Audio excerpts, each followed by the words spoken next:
Welcome to the Race Guru Thunder Hour. As always, we've got Sean Engel over there headbanging along to the music. We're grooving over here today on this wonderful Thursday night. You can find Sean on Twitter or the Xbox machine, whatever you want to call it, at Sean E247. That's SEANE 247. I am Rich Maletto. You can find me on Twitter at FantasyBosco, all spelled out. We are part of the Fantasy Guru team, and this podcast is brought to you by FantasyGuru.com and the Elite Plus Network. Thank you for tuning in. For those of you on YouTube, feel free to check out the website. Go to FantasyGuru.com. Check out all the promos and packages we've got there. Do you like racing stuff? Do you want to get racing content like bets, fantasy sports? Want to win some money? We've been winning money, just saying. Go over to FantasyGuru.com. Check out the MVP all-in promo package for $39.99. You get 12 months. It's 12 months. That's not just the rest of the year. That's right into next year. 12 months of coverage of, well, NHL, NBA, so all of next year, really. Soccer, MMA, PGA, NASCAR, racing. We'll be doing a little indie here maybe this month. We are in the month of May. Ooh, month of May is upon us. For those of you in Indiana, we know what the month of May brings, don't we? But you get it all, $39.99 plus. If you want baseball, I believe you sign up for the baseball package, you may get this package with it. Just throwing that out there. I believe that's what the deal was. Of course, we've always got football content, but check it out. See if you can find the package for you. I promise you there is one for you. It's not a one-size-fits-all. Sean, how are you doing tonight? Oh, I am doing fine tonight there, Rich. Got on here. Been a bit of a busy day, but getting this all together. But you know what? My mind's all busy. It's all prepared. We're ready to talk racing here, Rich. We got ourselves Kansas this week. Kansas. Well, hopefully Kansas still exists with all the tornadoes that are going around in Oklahoma and around the surrounding area. Hopefully Kansas is not like Wizard of Oz and gets picked up and left for nothing with Toto running around looking for somewhere to go. But we should be fine there in Kansas. You know, Kansas is one of those kind of tricky tracks, Sean. It's one of those places that turn 4 tends to come up and bite some guys once in a while. You could say it's twisty like the twisters out there. Oh, I like it. I like it. We should get Kyle Busch's take on it because I know depending on which race it is at Kansas, when you talk to him, he has a love-hate relationship with it, and most of it stems from turn 4. I couldn't tell you exactly why, but we definitely get some chaos out of there. Oh, for sure, for sure. Even though Kyle Busch has won at Kansas before in the past. I said it's love-hate. It's a love-hate thing. He'll tell you. He'll say it's a love-hate. It works, and then it doesn't. It's one of those things. Well, back this week, Sean, I'm excited. We had such a good time last week, and I apologize for taking up so much of his time last week because we did run long. But I got to tell you, Sean, there was more good quality content in that 2 hours, I think, than we've done in quite a while. And that's no shot to us. I just thought Mark really brought a lot to the show. So we'd like to bring in Mark again, Mr. DFS Marlin. You can find on the Twitter Xbox machine at DFS_Marlin, right? I get that right? Yes, sir. Thanks for having me on at DFS_Marlin on Twitter, Instagram, TikTok. Discord. Pumping stuff out in the Discord. Yep. Made some money this past weekend. Not a crazy profitable weekend for me, but it was okay. And I went for one. Had a nice Sunday, but missed on Saturday with a rough burnout. So looking forward to this weekend and excited to win some money this weekend. This is a completely different race, so this should be interesting.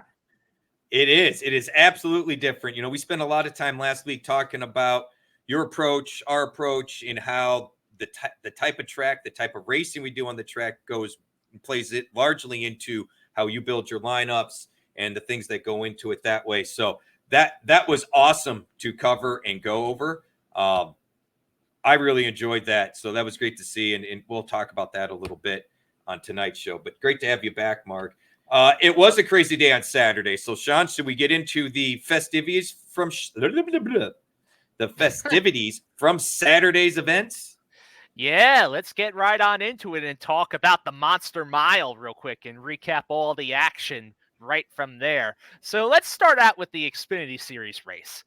It was wild.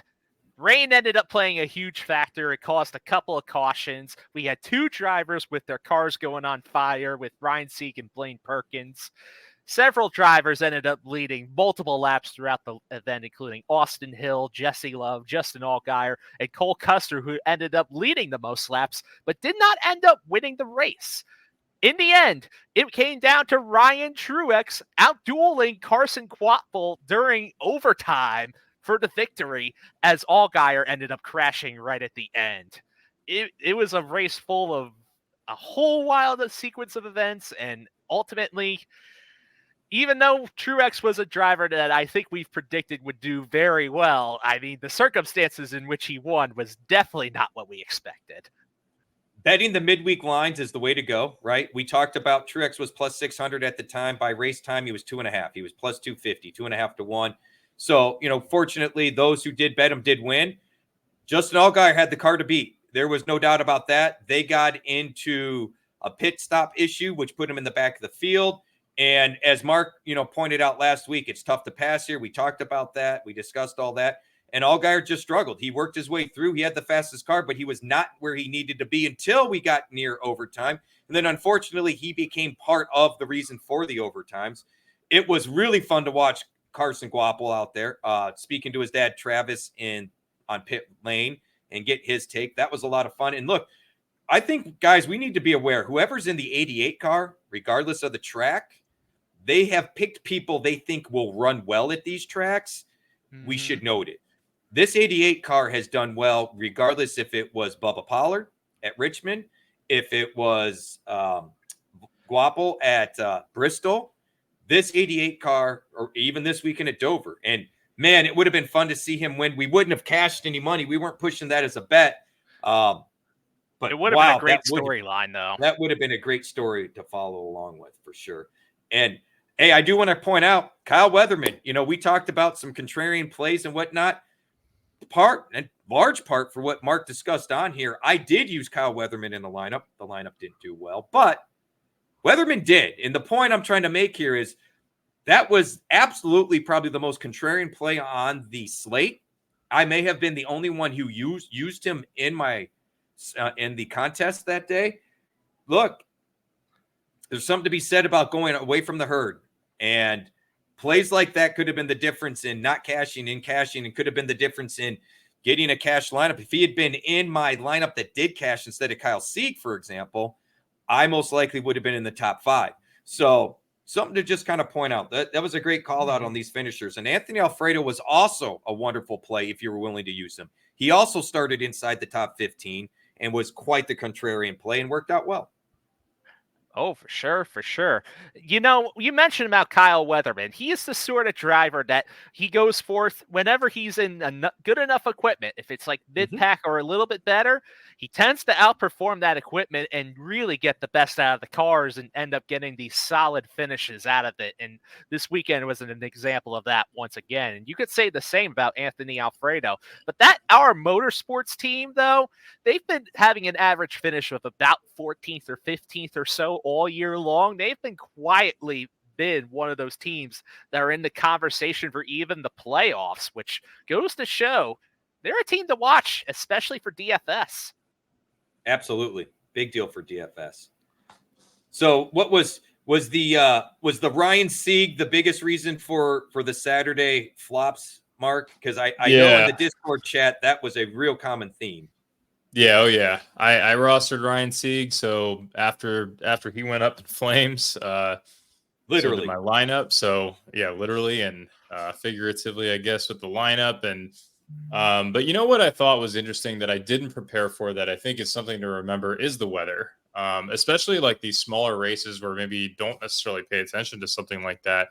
That had a huge impact on strategy as we got down the stretch, and who was pitting and who was going to try and hold out to see if the race would stop. So I just thought that just overall concept was fascinating in and of itself to see play out. And they ultimately, got it done. So that is something to remember when doing future lineups, future races, future contests. And that can be applied in most sports as well. The trick bag with weather in NASCAR is, to your point, it significantly changes strategy, right? one team may look at the radar, and we heard it. We don't understand why it's not raining harder. The reason Cole Custer, who led the most laps, didn't win is because they thought it was going to rain harder, and they stayed out. And when it didn't rain harder and we went back racing, they had no choice, but they had to pit. They were going to be out of fuel. And it gets real frustrating playing DFS because the trick bag with weather, Mark, is we don't even know how long the races are going to run all the time. There are times we have a bunch of cautions, and that's partly why we end up, having to have a rain shortened event or something like that. We don't know when it's going to start raining necessarily. If it starts raining before the halfway point, it's not official till we at least get through the second stage or the halfway point. So now all bets are off. If we're after the halfway point, all of a sudden there's a torrential downpour. We don't know if NASCAR is going to call it or if they're going to say, hey, we got enough time because there's lights on the track. Like, there's a lot of getting in the weeds that we got to be careful of. But I tell you what, from a racing and watching standpoint, it really is gut-wrenching because there were plenty of people on Saturday that, man, had that race stopped when a lot of those teams thought it was going to with the rain, all of us are talking about a fantastic weekend of cashing. Unfortunately, that's not how it played out. And one thing we need to keep in mind, to your point, as far as remembering, Mark, NASCAR is always going to try to get the race in. If they think, without it being outlandish, even if a track has lights, if they think they got to wait 4 hours, if we're over halfway, they're probably not going to do that because you got to keep in mind, the bigger the track, the longer it takes to dry. Someplace like Dover, someplace like Bristol, we only need 45 minutes to get the thing dried. You go someplace like Kansas, you go to Daytona or Talladega, and they lose the track where it's completely washed out. It's all of an hour and a half, 2 hours to get it dry. And that means from the time it stops raining, we have that hour and a half, 2 hours. You go to someplace like Bristol, Dover, like I said, they only need that 45 minutes to an hour. It's a little bit different ball game. And from a race fan perspective, I'm glad the race got the finish. From our betting and DFS perspective, is quite frustrating because I would argue had that strategy not come into play, had they known they could run the whole way, we're talking about Allgaier, we're talking about Custer, we're probably talking about Truex having a nice top 5 finish. We're probably talking about Guapel having a nice top 5 finish, and that's where the story is. Instead, with all due respect to Ryan C going up in flames, which literally did happen along with his teammate Blaine Perkins. I guess he didn't go quite up in flames, but the smoke was enough to for me to call it a fire. So, excellent point. Unfortunately, I tell you what, Mark, if you do come up with a weather model, though, to help with this, we are all ears. Unfortunately, I am not a meteorologist, so I don't know if we're expecting that anytime soon. But I can look at it. I'll never forget. I was at a race one time, and I said, "Crap, we should go down. It's going to start raining." Well, what do you mean? You're just being an oppressive blah. I said, "No, because we were up high in the stands. Look over there. You can see it raining." I said, "It's coming this way." I said, "That's going to cover the whole track." I said, "It's going to get crazy busy and wet as we try to go downstairs." I'm suggesting we grab it. This ain't my first rodeo. We grab our coolers. We go down underneath where it's covered, kind of get all set up because I'm telling you, in 15 minutes, they're going to clear the stands. You don't know. Okay. 15 minutes later, guess what happened? Everyone needs to leave the stands, lightning in the area, storm, blah, blah, blah. I'm like, the same thing when I try to get them to leave. Let's go to the car. Oh, you're being look, it's got to stop raining. They got to dry the track. We'll hear it at the car. We'll repack the coolers. We'll be good to go. Just trust me. We'll go to the car. Because I said, if they call it, we want to be ahead of the crowd. Wouldn't listen to me. We didn't leave the parking lot till 2 a.m., which is later than a normal race. Sometimes you got to pay attention to reality. And the only way to get reality is when you're there at the scene. So sorry for that tangent. But let's talk about Sunday. Sunday was profitable for you guys. So break it down for me. All right, so getting into Sunday's race, you could say overall, to sum it up, it was the latest chapter of Hendrick versus Gibbs, although there were a couple other players in play. Stage 1, Busch led early. Blaney then took the lead from him. Blaney then lost the lead to William Byron before Truex headed to the first position point and ended up winning the stage. Todd Gilliland ended up also wrecking in that sweet root beer scheme that Mark pointed out last week. How unfortunate. He became a root beer float. Yeah. Stage 2, pit strategy ended up shuffling the field as Truex eventually loses the lead to Kyle Larson, who held off Alex Bowman to win the stage. Final stage, Denny Hamlin ended up taking over the race pretty much from there. And Daniel Hemrick and Daniel Suarez, the two Daniels, ended up relying on pit strategy in order to get improved finishes as they catch a Stenhouse wreck at the right time to get a caution in order to get some track position, and then they just never looked back.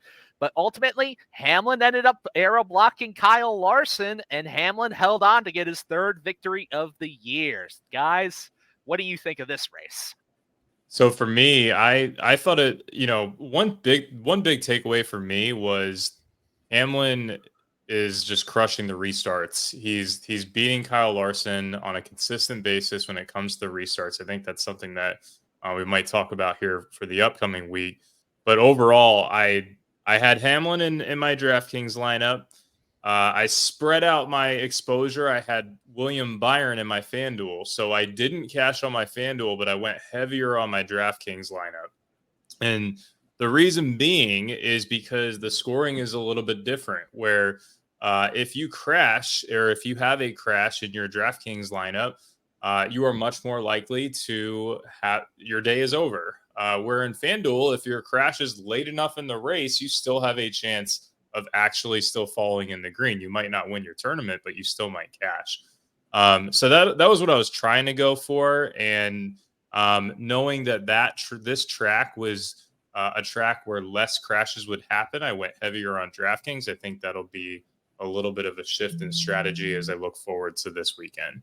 And maybe I'll go heavier on FanDuel this weekend. That's an interesting takeaway to point out there. Hamlin has been really good, especially on the restarts there, Mark. You pointed this out. That 11 card, Hamlin knows how to basically get ahead right when it comes time. He knows how to play restart games. He's been in the NASCAR game long enough in order to take advantage of this when it comes time overall. And the whole strategy aspect, and with the crashes, we saw that crash with the 3 Bs there, Byron, Bubba, and I think it was Blaney, the other one. Am I correct about that? I can't remember. Or was it Keselowski had a flat. Oh yeah, Keselowski. Well, he did wreck. He had a flat, but he ended up in the wall, and then he ended up in the wall again. Crazy. I rostered Jimmy Johnson, and so I ended up pivoting. I pivoted after our conversation, after I saw where everyone was going to place. I moved to Jimmy Johnson over Corey Heim. He only had 13 points on DraftKings, but he paid off. I mean, it worked out. I cashed. I didn't have a big win, but he didn't kill me either, given the price point. He was one of our standout finishers right there, Jimmy Johnson, actually. And let's get into the list real quick here of some of these standout finishers. Kyle Busch ended up finishing 4th. Did you know, guys, that was just his second top 10 finish this year? I did actually know that, because it's been hurting me in my soul. Crazy to think about that. And the only other top 10 finish that he had was at Atlanta, back the second race of the season. Right. At a plate race, pack race, where he hates running that stuff. It's shocking, because he's so good at so many other places, like a Bristol, like a Richmond, or any of these other, even the mile and a halves we go to. It is almost alarmingly shocking. Now, in all fairness, he's run well at some of those places. There's been things that have happened, whether it's been pit stops or whether it's been wrecks, but it's kind of crazy to think he only has 2 top 10s this year.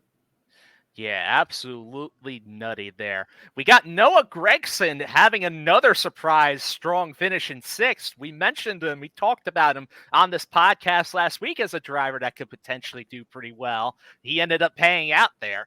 And then we have Alex Bowman, another driver that we really hammered hard on this podcast last week, for sure. I mean, Mark even said it last week. He was the misprice of the week. Of all the Hendrick guys, he said, of all the Hendrick guys, if you want one that's mispriced, he's the one that seems most mispriced. And Sean put me on him on FanDuel. I could not believe we were talking about it in the Discord, but the FanDuel pricing was outrageously mispriced. DraftKings was still mispriced. FanDuel was criminal, and we're still kind of seeing that this week. Oh, yeah, and you can say that's a tease for later on in the show, too, because I think we might be revisiting that point once again. Anyway, as mentioned, Daniel Hemrick, he finished in 9th thanks to that pit strategy, and his car held up there for a top 10 finish. That was huge from a DFS standpoint. If you used Hemrick, who was the cheapest option on the slate, you made out like a bandit because he did have a fair high ownership. Don't get me wrong, but you way more than got your money's worth out of his points. And here again, Mark, this is where I don't get as too worked up about weather, because strategy still comes into play, like places like this that we can't foresee happening. If Stenhouse doesn't crash there, Noah Gragson and Hemrick aren't in this conversation at all. Like they're having typical top 15, top 20 runs, not in the top 10. That wreck happening, and we see this every week, right? Somebody's going to, especially now that we know track position is king at anywhere where we have to run high speed, we're going to see this over and over. And to your point about Hamlin being good on restarts, Hamlin historically has been really savvy with pitch strategy too. Truex, we saw that at Talladega. If Erik Jones and them don't get all bundled up there, the Toyotas were probably going to be the stars of the show. They really picked the right fuel strategy at the right time. That's something we're going to have to keep in mind.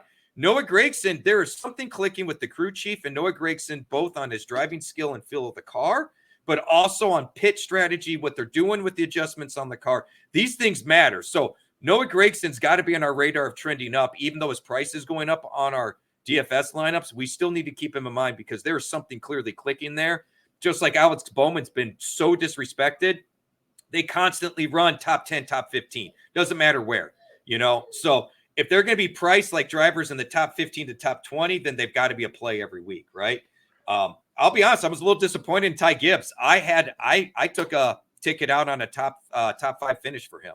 So I was a little disappointed. He was one of the faster ones in practice.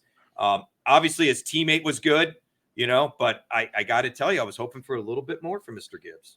He still ended up with a top 10 finish, finishing in the 10th position, though. He did. He was cheap too. I mean, to finish top 10 and get a 9 place differential. I mean, I rostered him in that DraftKings lineup I was referencing, so he paid off. He had to have, right? I mean, that had to be I was more bummed it wasn't top 5 because of the bet. Yes. I'll take the top 10, but it was more of, why didn't I bet the top 10? I know I didn't bet the top 10. I think it was like minus something, or it was like 105 or, something like that. And I could get the top 5 at plus 300 or something like that. And I thought he had a top 5 contending car. I really did. Based on practice speeds and really what we saw from his teammate. Again, though, they never got that 54 car out in front of anybody. We even saw this in the Xfinity event. As fast as Justin Allgaier was, when they got in traffic, aero became a problem. And we know the Xfinity car isn't as aero dependent. Thank goodness. That's partly why we got a good show. But something we need to keep in mind here, I'm getting to the point, guys. I'm chasing place differential less and less because I don't know that there's much passing that's going to take place that's not in the pits or based on strategy. Clearly getting out in front is king. That's partly why we had these folks gambling on fuel. You need to be out in front or you're just going to get left behind. Yeah, pretty much. And we've been seeing it more and more this year, even just through the first, I'd say we're about in a third of the way through the season. And yeah, we've seen it quite a few times now at this point there. Well, we've heard Larson talk about it. Tyler Reddick talk about it. I can't remember who else have all made the comment about catching the leader. And once you aero block, and they're quick to say they aren't doing anything wrong. They're not doing anything wrong. But once you start aero blocking, there's no getting around it. And unfortunately for us race fans, that's a problem. For us from a betting DFS standpoint, I just think we need to be cognizant of it, that starting position might matter a little bit more to us as far as even being in on a driver than I think it probably did just 2 years ago. Oh, yeah. This is why qualifying ends up becoming even more important than ever before. And finding the 1 or 2 guys that are fast in the back. Go for it, Mark. You're going to say something. I don't know if I disagree, but I still think it's track dependent. I still think that it's the tracks that cause more restarts are the tracks that you go after place differential more. The tracks that often are the races that are greener are the ones where you're going, where you're relying, I think, a little bit more on their starting position. So I think it is still track dependent, but I see what you're saying in the sense that look deeper into that, right? What are the reasons? Hey, it's because these guys aren't making mistakes in the pits. It's because, some of these other, actual, if racing, some of these actual metrics and times and splits that they have in the pits that are going to make the difference in those restarts. So it's all cohesive and to a certain degree. Here's where my challenge is. I don't even know if it's a challenge. This new car for Cup has ruined Martinsville, Bristol, Richmond used to be called the excitement track for this. All these short tracks, we used to get a lot of cautions, Mark.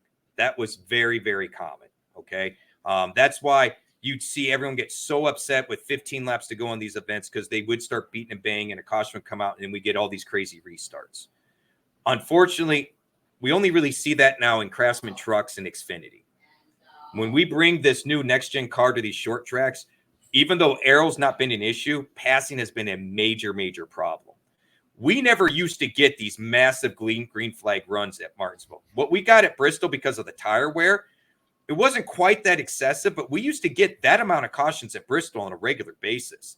So while you had all these guys going a lap down, it was common that if you were a lap or even 2 laps down and had a fast car, because there were so many cautions, by the end of the race, you could find yourself in that top 15 on the lead lap and that sort of stuff. We're not seeing that as much as we used to, and a lot of that is this new car. So we almost, to your point, track dependent, yes, but it's even series dependent at this point, in my opinion, Sean. I think in general, we can say at Kansas, we're not going to aero is going to be a huge thing. Aero blocking, aero pushing. There's tons of passing that can take place. It's plenty wide enough. So a fast car in the back, say Carson Guapo is a perfect example. All the other JRM cars were fast. Something happened in qualifying because his practice times were fast, right? Young guy, hasn't been qualifying. Not shocked to hear that there's a little bit of a qualifying hiccup. Probably missed entrance on the first turn or something like that. Not gauging speed, hadn't been practicing it, that sort of stuff. But we knew there's fast equipment there. So I would argue at a place where they can make hay, it's okay to use them. But we're going to have to be careful with some of these next-gen cars that when Daniel Suarez starts in the top 15, even though his practice times aren't all that, we may have to still consider it type of thing. If it's an Xfinity race, I'm not as concerned. We'll get more of those beating and banging. We'll get more of those cautions. We'll get those restarts. But at the Cup Series level, with the lack of passing we're seeing on all the tracks, I think for Cup, we may just want to have a little slightly different approach for Cup than what we do with the other two series. Yeah, I think that's pretty valid to say overall. It is track dependent because I do think that some tracks are going to have this more than others, but I think it is something we do have to make a note of each and every week, though, going forward. Okay, so before we move on, I do want to actually do a quick betting recap because over in the Discord over at FantasyGuru, I named a bunch of different bets that actually ended up hitting. So I'm going to take a moment to brag about this here. So I ended up calling the winner within my favorite winner bets, Denny Hamlin. He was plus 700, put 2 units on him. Then within some of my top 5 bets, I ended up calling Chase Elliott to finish top 5. He finished 5th. Then after that, we got the Noah Gragson top 10. He was at plus 165 at the time when I called the bet in Discord. And then within the driver props, I had a real good day just because I named out of the 5 head-to-head driver prop matchups, 3 of them hit. Alex Bowman versus Ross Chastain. Bowman was the better finisher in 8th. Kyle Larson versus Denny Hamlin. Hamlin ended up winning the race, as we know, and beating Kyle Larson there. So that was a close one, but it did hit. Then after that, Chris Buescher versus Brad Keselowski, the RFK teammates. Buescher ended up finishing better. He was plus 120 within that bet. He finished 17th. Overall, that was pretty solid there. Then we have some group winner bets. I hit both of the 2 group winner bets that I named, with Alex Bowman winning Group 3, finishing best of between Bowman, Logano, Bell, and Keselowski. And then in the 4th group, I named 2 drivers to take. between Barry, Busher, Wallace, and Gregson. Gregson was the best finisher. His odds were at plus 285 in order to be the best finisher of that group. I also called Toyota the win as the winning manufacturer. And then for the top 4 driver, I ended up calling Noah Gragson as one of my long shots to be the top 4 driver. He was plus 900 in order to hit that mark, and he was the top 4, beating Blaney by 1 position. And then after that, top Toyota, called that with Hamlin as well. He was at plus 200 there. Fire. Rushing it. Lots of fire. Good deal. A total of 11 bets hitting with a maximum potential unit gain of 8.25 units. Nice. That's huge. Game on. It is big. For one day. Oof, right. That's a big day. Big Nicely day done. Indeed. Well done, Sean. Bravo. I'll give you the golf clap, bud. Thank you very much, guys. All right, let's go on and get into some news stories here, guys. You ready? Let's hit them. Let's hit them fast. All right. So first things first, let's talk about Erik Jones Racing. They're a team that is in ARCA, but they're expanding to the Xfinity Series. They're going to be driving part-time this year, but they also have a technical alliance with Stewart-Haas Racing, and the driver is going to be Noah Gragson for 4 races. Charlotte in May, Nashville in June, Michigan in August, and Darlington in August as well. Thoughts on this, guys? Interesting.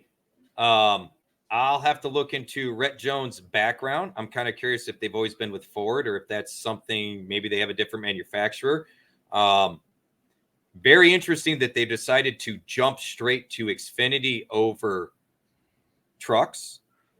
With the alliance with Stewart-Haas, makes me wonder, with all the rumors we're hearing with Stewart-Haas, is Stewart-Haas going to look at doing kind of like what Hendrick and JRM do for Xfinity? You know, Hendrick doesn't run an Xfinity program. They have kind of an alliance with JRM Motorsports or JR Motorsports.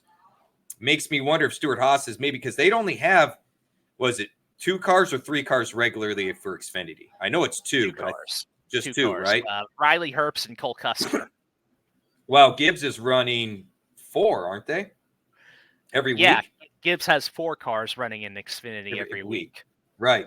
So I'm wondering, is maybe Stewart-Haas working on something with Erik Jones Racing here? We're going to see kind of Erik Jones taking the place, because it's a pretty big jump, and that's a pretty massive alliance to be going from ARCA up to Xfinity. So that's something interesting. And hey, Noah's been great in the Xfinity card. So if you want to see if the Xfinity ride's going to drive well, I think you got yourself a good driver to do that with. And extra, you always know me, Sean.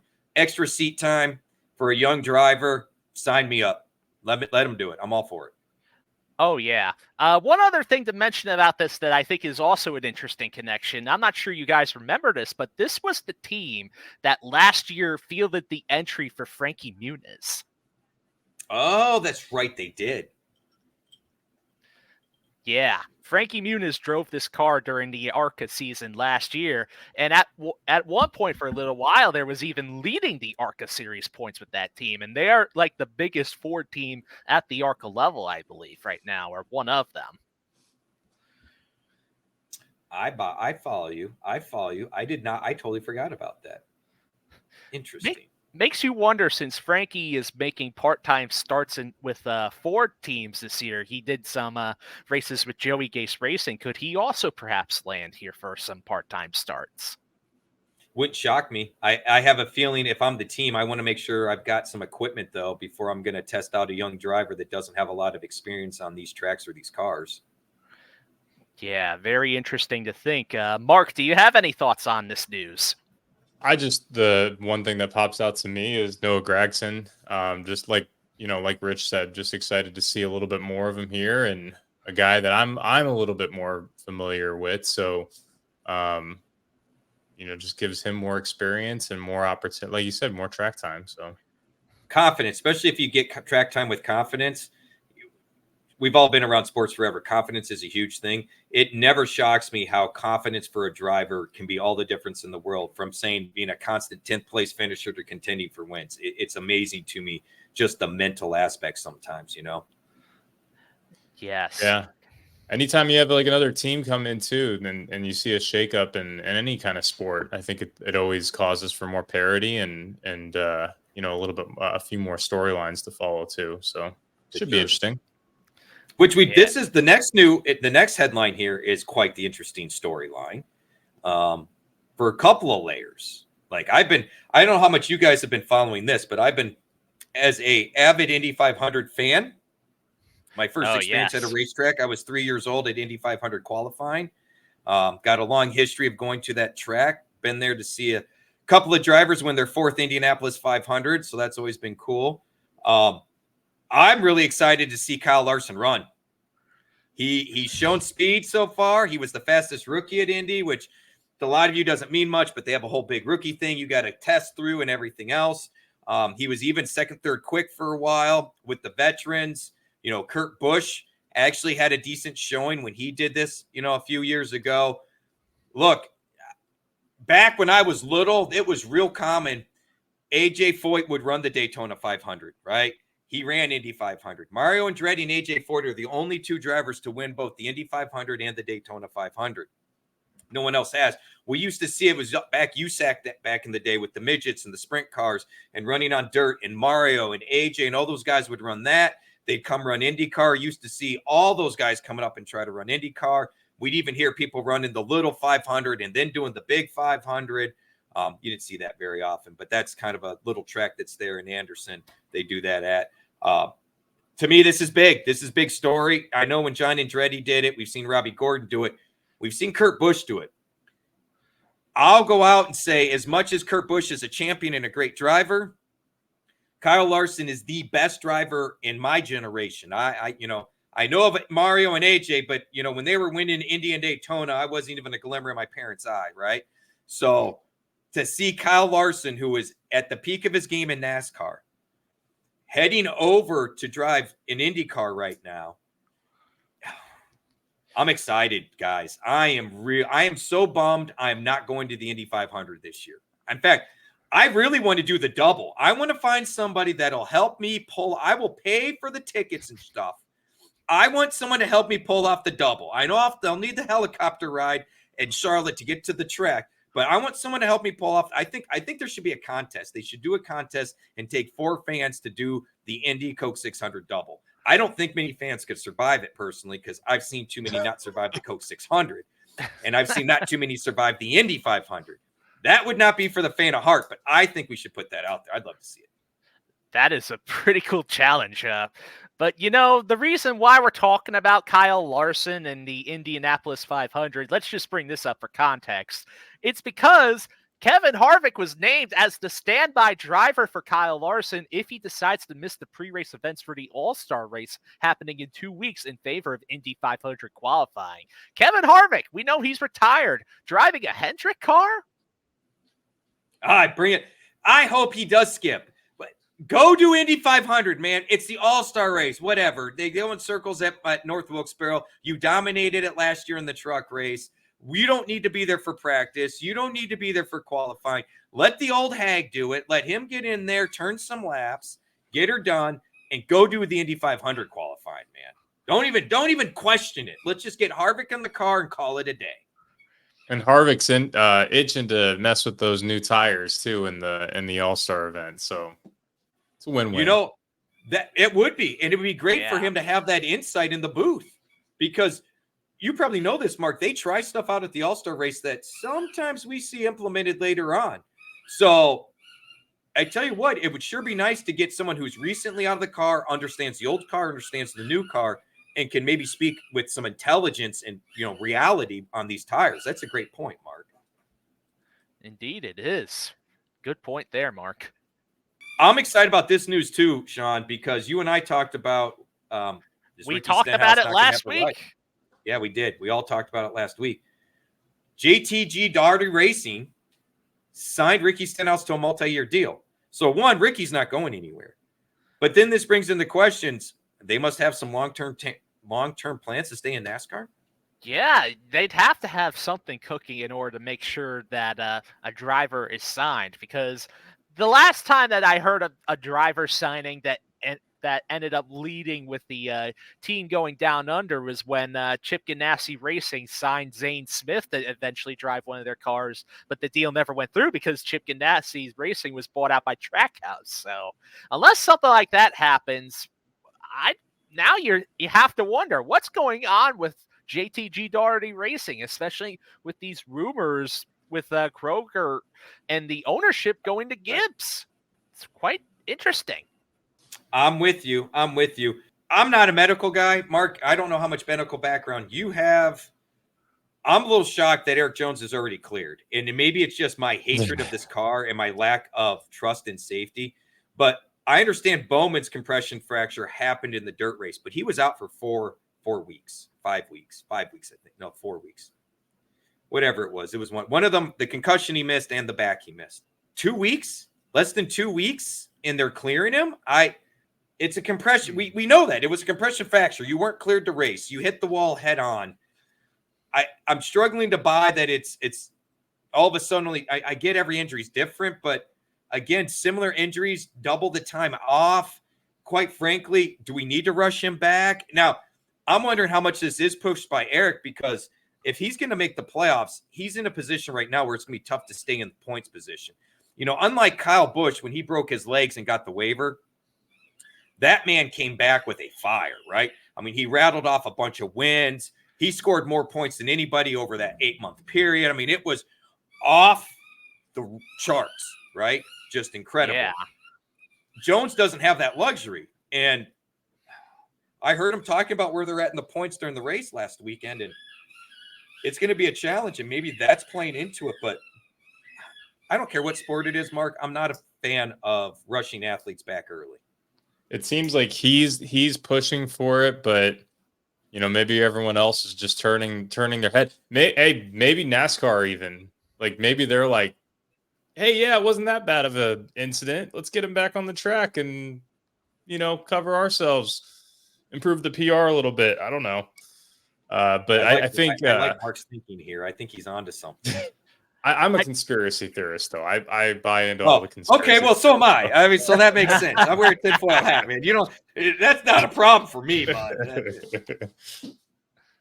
Maybe we've learned too much from the inside, and that's why we can't. I don't know. I'm with you.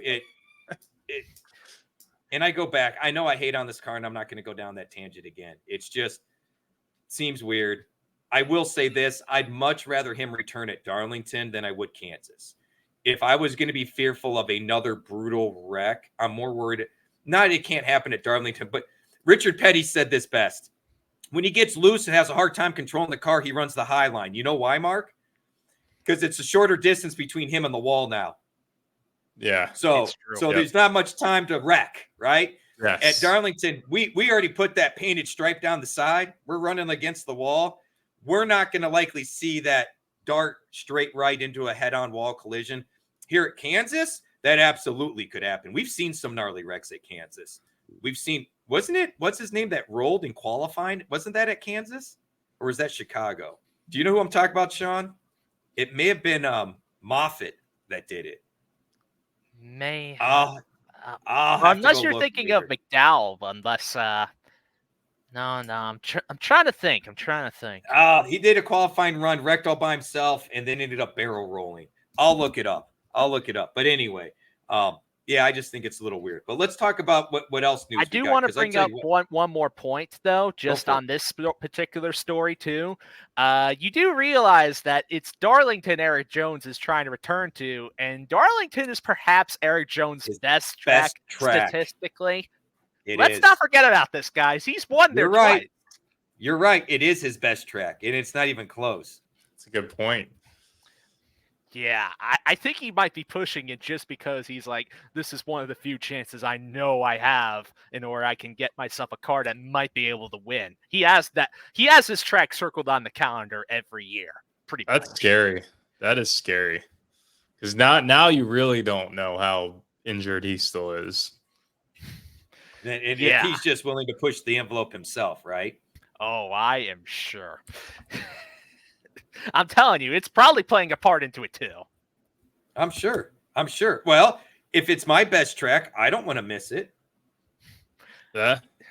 I mean, I don't blame him to a certain degree, but man, scary. Anyway, that's all the news stories that I think we wanted to cover for this week's race. Let's go on and talk about some paint schemes now, fellas. You guys ready to talk about this? Yeah, and my apologies, Sean. It was Michael McDowell, 2008 Texas. Yeah, that's the one I was thinking of because I remember that being one of the craziest qualifying crashes out there. Yeah, it was Texas, which don't get me wrong, Texas and Kansas, they do look somewhat similar, but they're not the same track. So, yep, let's go for it, man. All righty. So, you know what? I'm going to start off here and say that while Rich usually is the orange guy, I think him and I swapped personalities this week when it comes to our paint scheme choices because I went with two orange cars and Rich did not. So, there you go. Orange, though. I mean, it's not like I hide it, man. Oh, anyway, I picked Zane Smith's focused health scheme as my first choice here. I actually really do like how they implemented the orange and blue, and it looks like this thing could just fly over. It's a very clean-looking car. I love how they use the sponsor space as well. It's a very simple but very effective scheme, I think. What do you guys think? Reminds me of an actual orange for some reason. I don't know why. Well, oranges, they say, it's always good to eat fruit for your health, so you could have some focused health there. There you go. I know. I'm sure, Rich, you have no objections considering it's an orange car, right? No, it was one that caught my eye. When I was flipping through them, I was like, yeah, this one, see it. But I can't get past the two I picked, in my opinion, are the best looking race cars on the track. So, and that just tells you, I mean, I can pick a good looking race car. It doesn't always have to be orange. But this one is really well done from the sponsor's perspective, in my opinion. It brings in their color. Like, you can't miss what it is. It's not too busy. I think this was well done. Yeah, for sure, for sure. I'm going to get into my other pick this week real quick before we get into the other ones, just so we can get the orange theming out of the way. It's Daniel Suarez's choice privileges scheme. This is a really nice one, too. Same thing. Did a great job with the sponsor colors, and it's not real busy. This one also caught my eye. I even said to myself, I'm like, I hope Sean picks this one because I kind of like this one. I don't know why I keep thinking food, but I think of an orange creamsicle on this one. It looks like a color. Yeah. It's got the exact color mix that you would see on like an orange sherbet ice pop. For sure. Good call there, Mark. Good call. Actually, you know what? Let's get into Mark's picks here next. So, Mark, tell us about your first one. Yeah, Daniel Hemrick with the LA golf car. So I just thought this was pretty slick. You got the golf ball in the background, but it's still simple. But it gives almost like a texture feel aesthetic to it. So look, Daniel Hemrick, he had a good race last week. He's driving a slick car this week, so I'm loving it. Oh, yeah, for sure, too. I actually almost was considering this scheme before, too, and I almost picked it during another week, actually, because Hemrick ran this scheme earlier this year at Richmond under the lights, and it looked really nice here, too. This is a photo from when he was racing with the scheme at Richmond, and it looks very, very cool. So black and white, and I love the usage of the golf balls. It's really nice there. Yep. Like Mark says, it adds texture. It really does. Like, I mean, it gives you that kind of 3D effect. Yeah, it's really, really cool. As a fan of golfing, how much would you say you'd want to have this be your golf cart, Rich? How much would you want that? Oh, if my golf cart was painted this way, it'd be awesome. Heck yeah. Heck yeah. Yes. It wouldn't be too hard to do. No, I just don't own the actual golf cart. I just use theirs, All right, Mark, what's your other choice this week?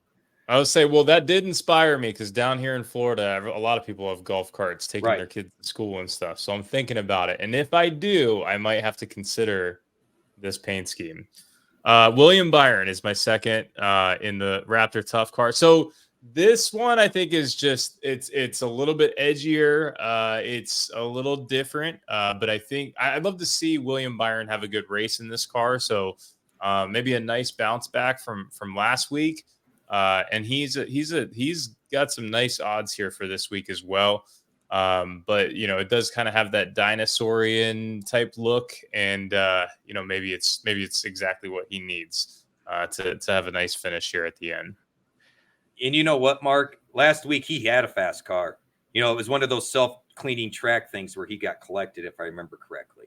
Someone came wrong place at the wrong time. And that was all because of a bad pit stop, if I recall, or timing of one that had him back there a ways. And I'm with you, Mark, because I was in on Byron, and he looked the part early, dude. And I'm with you. This car looks sharp, and I hope we get a bounce-back race this weekend. Oh, yeah. Also, Mark, I think you might be onto something because he has ran this paint scheme before, but do you know which other race he ran this paint scheme at? Oh, yeah. It was at COTA, Circuit of the Americas, and guess what he did in that race? He dominated that one. Yeah, he dominated that one for the most part. Well, maybe he'll have a repeat here. Repeat. Win us some money. Yes. Let's go. All right, now let's get into Rich's paint scheme picks here. What do you got this week, Rich? The first one I've got, and I had a hard time picking between these two. As much as I like orange, I love black on a car, man, especially a race car. Throw up Noah Gragson here.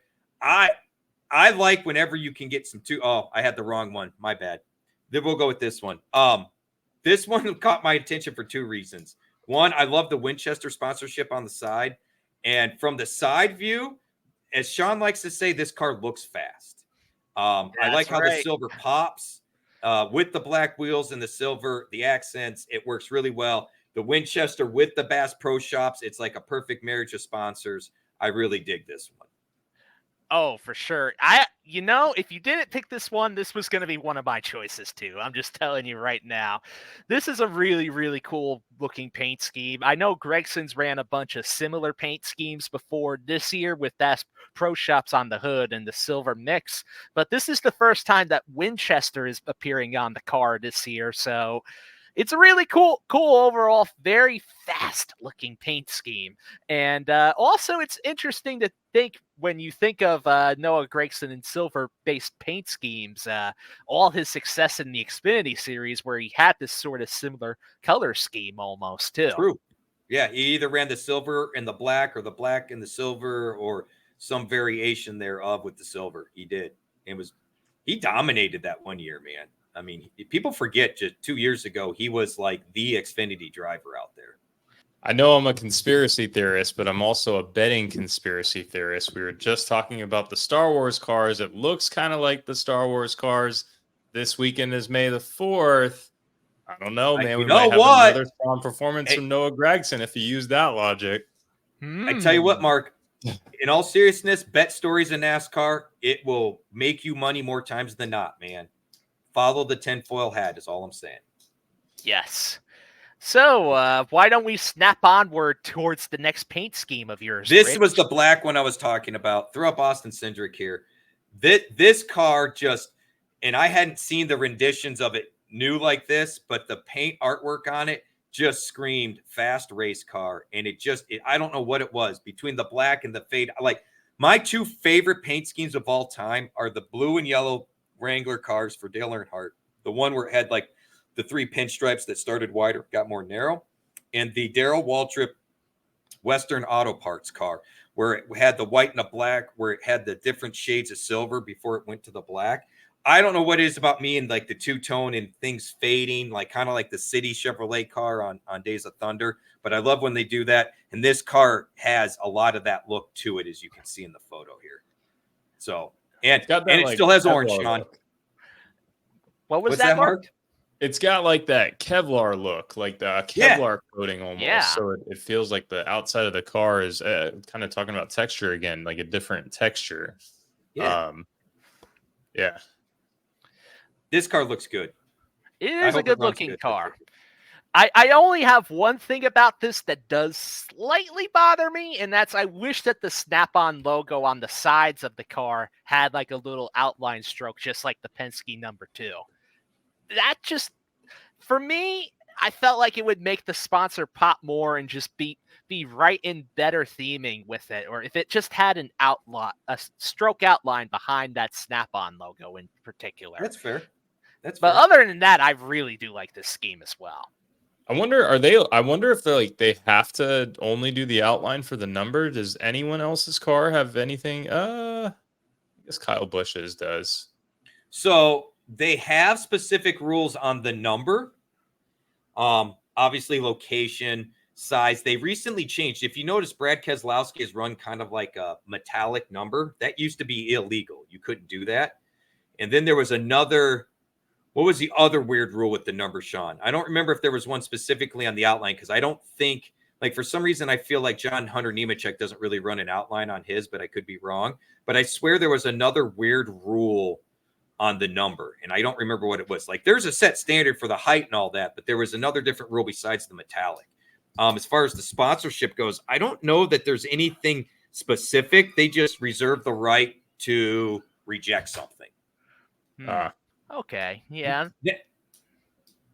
Mark, NASCAR likes to be a dictatorship, so they like to have like a new report came out regarding Tim Richmond, which we could talk about that off the air. But if you like conspiracy stuff, some interesting history, Tim Richmond's career, how it ended, why he was kicked out of NASCAR, what they were seeing, and all the reality of it.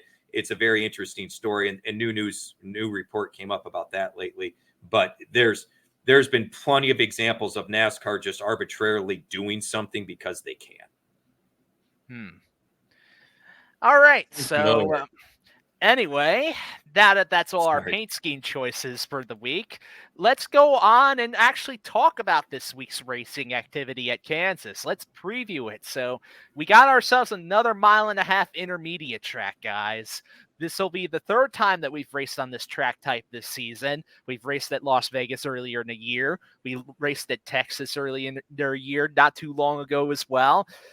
People have said that the track layout for this is most comparable between Las Vegas and Kansas this week compared to, say, Kansas versus Texas. What are your thoughts on this, guys? So Kansas has the – go ahead, Mark. Go ahead. I was just going to say, to my understanding, the tires are going to be an issue. We're going to see more restarts. Those are going to be the things that I'm looking out for the most. So this track, they compared a little bit more to Vegas because it has some progressive banking. It's not as steeply banked as Vegas. Like I said earlier, Kansas has had kind of a notorious turn 4 that has got people in trouble. Of all the intermediate tracks, Texas is known for kind of being a disaster. And is it 2? I always get it if it's twisted at 2 or 4 at Texas. It's probably flopped at some point. And 4 here at Kansas. I don't know that we'll see a ton of cautions. We didn't really see a ton in Vegas. Texas was a little different. Texas was kind of, for lack of a better term, pardon my language, a shit show. So that one was a little different. I'm more worried we're going to see something more like what we're going to see in a few weeks at Charlotte, as far as long green flag runs, drawn out a little bit. Look, this new car keeps everybody tighter together anyway, so we don't see as many folks go as lap down so much. But to your point, Mark, we're not going to be chasing the laps like we were at the last 2 tracks where you start in the back. If you start in the back here, I don't think you automatically go a lap down, period. It won't shock me if we have – I'll pull the numbers from Vegas unless Sean knows off the top of his head.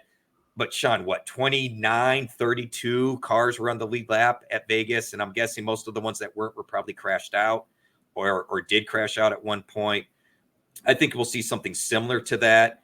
I will admit, to NASCAR's credit, the intermediates all have their own personality. I always felt like Kansas and Chicago were kind of good comps, Chicagoland, but we don't go there anymore, so that's not really a good comp at all. Vegas is fair. Vegas is steeper and has more progressive banking, but it's a mile and a half still. To answer your question from earlier, Rich, regarding how many drivers failed to finish on the lead lap at Vegas, it was a total of 6 drivers. Only one driver 1 lap down, 1 2 laps down. You have one that's about, say, 5 or 6 laps down. You had 2 that were about 13 laps down, and 1 that just DNF'd due to an accident, and that was Chris Busch. So we only had 1 DNF because there was only 38 drivers? 37. 37. So we had 37 drivers, 1 DNF, and 6 guys not on the lead lap, 2 of which probably must have gotten together if they were 13 laps down. That tells me they had to do some work with the damage clock or whatever. So yeah, Bubba Wallace and Zane Smith. Yeah. I think, to your point, Mark, I think we're going to see a lot of the same thing here at Kansas that we saw at Vegas. Aero's going to be a problem. Track position is going to be everything this week. I will not be shut. As we get through the season, I'm willing to bet we're going to see more and more teams gamble on pit strategies, surely just to chase track position. Whether that means a group of them pit together early, we may see the Toyota's short pit, what they call it, when they come in 3-4 laps before when the typical fuel window is. You do that, so you start doing faster laps while everyone else is doing slower laps, hoping to gain on them, that sort of stuff. I think we're going to see more and more teams pulling out some weird strategies. I'm curious. Tire wear is going to be huge. We need to look into tire wear. If these teams can get away with doing right side tires only at some point during the race, or 2 different spots during the race, or at a stage caution, it's going to be huge. We saw Joey Logano do that a few weeks ago, put 2 tires on, was able to stay with the main guys for about 3/4 of the run. And then it was just too much, and he started going back. If he gets a caution in that window, he's right back on the same cycle as everyone else, and that gamble of only 2 tires was a huge benefit. So we're going to have to – I tell you what, Mark, I'm going to have to go on a hunting group here. I'm going to have to go look into tires and see if we can see if there's same tire compound they used at Vegas, see what kind of wear they got. I might be able to reach out to somebody and see if they got any concerns this week. I'm willing to bet the way the tires have been, tire wear is not going to be much of a discussion. The discussion is going to be, can we get away with a 2-tire stop or 2 during the race? And I tell you what, you know how we said we got to look and kind of wonder, the teams that are going to do that stuff, Joey Logano, Denny Hamlin, wouldn't shock me lately looking at Noah Gragson, some of the drivers like that. I would be shocked. You won't see a Kyle Larson pull that as much. No. The Hendrick guys really like putting 4 tires on. You'll see it in a pinch, but if they're running up front, they're going to do their own thing anyway. But I tell you what, the Blaney, the Logano's, those guys that maybe aren't as fast, I fully expect some strategy this week, Sean. Yeah, I do actually expect that these drivers, it's going to be based on their overall speeds, and this is why we'll need to pay attention to practice in particular a little bit more, just because on a 1.5 miles, you get yourself a good gauge of how these drivers can handle a bit of a lengthy run, or how their fire-off speed is, or how they fall off during a relatively short run before it goes into a longer run. And that's something that will be indicative of something we'll see in this race overall, as it seems. But we actually do know that this track is also a track that also does favor dominators, especially if you're out front getting that clean air advantage. We've seen this at every single 1.5 mile track this year. I don't expect that to be any different this week. So I think accordingly, we are going to need to just have our DFS lineup centered on a dominator or 2, some drivers that will still get a respectable finish for the price. And then if you can find some place differential where applicable, you find it there too. Mark. Yeah. Go ahead. I was just going to ask you some, so go ahead. Well, I just wanted to add to Sean's point. This is why I'm more leaning towards FanDuel this week as well, because FanDuel pricing offers the opportunity to go after, like, I can get Hamlin and Larson in the same lineup on FanDuel. I cannot do that on DraftKings. The pricing is so drastically different. There's so much more value on FanDuel, and the top tier guys aren't priced up as much as they are on DK. So, and then the other concern I have on DraftKings is, like you said, we want to go after these dominators, but where are we going to find value? And is it smart to go after these value plays if we're looking at potential tire issues? I feel like I need to roster more vets. Like another name that pops out to me that, probably, we haven't even thought about a whole lot this week, but and a lot of people might be off of him due to recency bias, but Brad Keselowski, right? I mean, He's good. He probably has some good experience, with tires. He's got a good record on the street, but last week looked awful and his speed was down. So, a lot of people might just come off of him due to recent. But the previous 2 races, he finished second. So, it might be a decent opportunity at 7,700. Like he should bounce back. Like I'm with you. That price is really, really cheap. And what I wanted to ask you is, it seemed like we were discussing, I don't know if you guys saw on Discord, but it seemed like the optimal lineup was the 3 dominators and 3 value picks.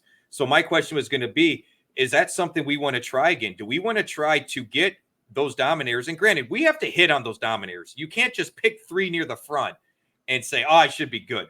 They have to hit or it's not going to matter. But in order to get 3, you're going to have to go with those 3 values. And as a prime example last week, that would have meant not having Carson Guapo, right? Because he was not a value. He was 8,000 plus. He was a big point scorer because he started 28th, finished well, led some laps, et cetera, et cetera.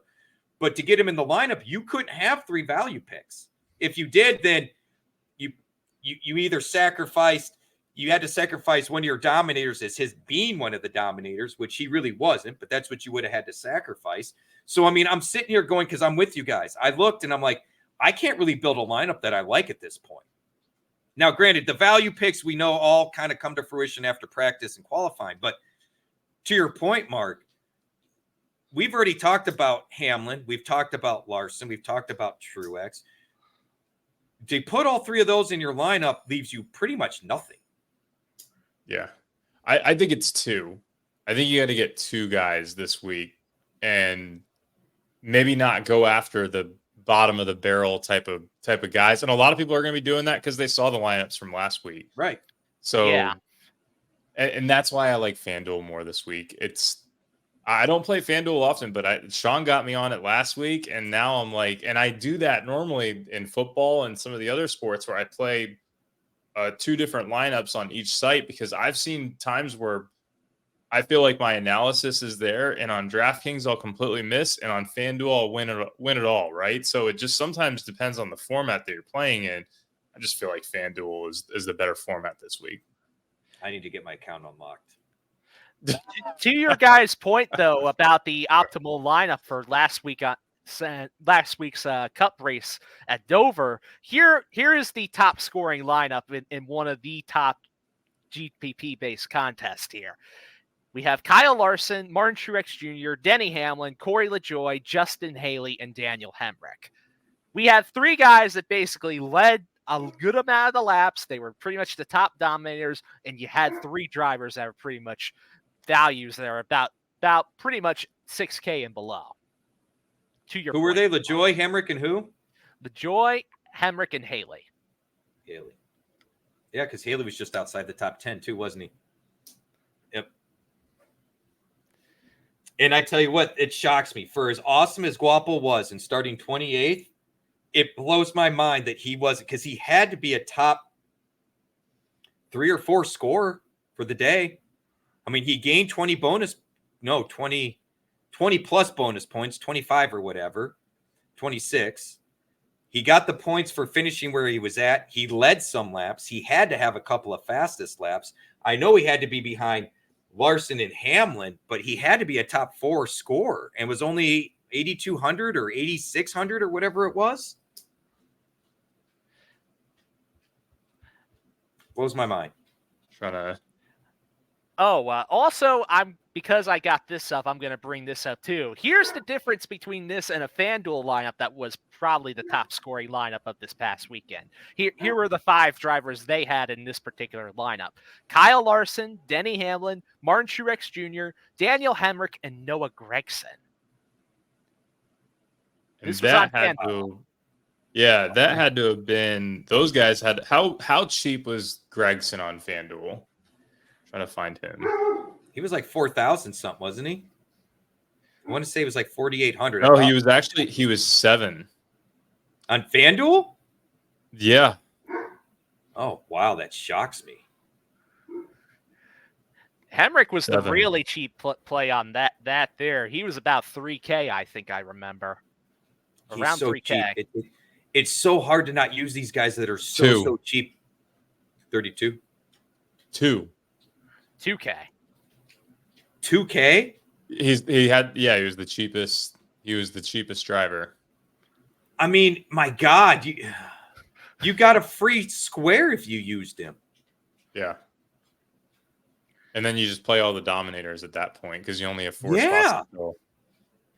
Yeah, because you have more than enough money to play whoever the heck you want to play. But I think people are going to try and do that this week, and it's not going to work this week. I don't know. Mark, I think you're right, place, because how we were talking last week about where they're qualifying, and we just got done talking about the aero push in this car and everything else. Mark, I am 100% with you. The value plays we're going to want to use are going to probably have to come inside the top 20 or at least the top 25. They're going to have to. And the problem is, Hemrick has always been a nice, I don't want to say crutch for us, but kind of. He always qualifies better than he runs. Matt Kenseth was good for this. So for DFS lineups, this is really, really nice. The problem is when he starts to qualify near the top 20, it gets nerve-wracking because he's not a top 15 driver in this equipment. So you kind of lose all that. However, if he keeps qualifying that 28th to 30th, that is great. That's where I was kind of pointing out the Kyle Weatherman. I think we're going to have to start being willing to take those chances, because I think you're right, Mark. I don't think we're going to get the guys that automatically come through. It is getting tougher and tougher for these guys to pass. There is a select few that can, because they're a top 10 car, so they can pass 20th through 15th.